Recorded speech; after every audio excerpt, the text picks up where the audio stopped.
Super! On vient d'arriver à prouver que le DDT est responsable de la chute des effectifs des oiseaux, des martinets notamment. Super? Vraiment? Mais qui en doutait? Personne.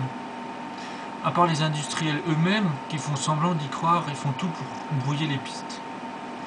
Il ne faut pas beaucoup de jugeote pour réaliser que ce produit et tous les autres sont hautement toxiques pour les espèces visées, charançons, limaces, etc., mais aussi pour tout le reste de la chaîne alimentaire.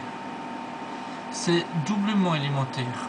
De 1, parce que si une espèce disparaît, toutes les espèces qui y sont liées, de près ou de loin, auront une répercussion directe sur leur vie. Et puis aussi, surtout, de 2, parce que ces produits chimiques sont tous sauf sélectifs.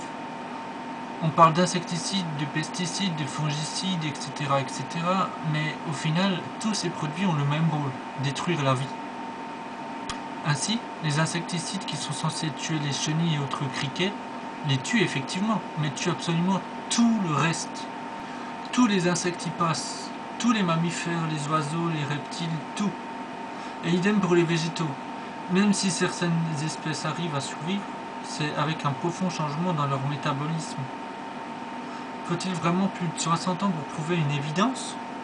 Un écolier ne pourrait-il pas faire le lien entre un épandage et la mort de millions d'abeilles le jour même? Il y en a assez de cette complaisance meurtrière.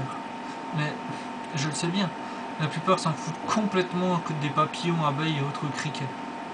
Mais ce qu'il y a de mieux, ou de pire, selon les points de vue, c'est que ces substances, en plus de massacrer des milliers de vies animales, vont aussi nous massacrer, directement ou indirectement.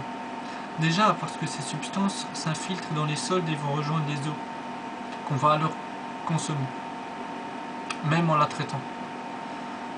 On en a toutes et tous, ne croyez pas y être immunisés, toutes les études le prouvent.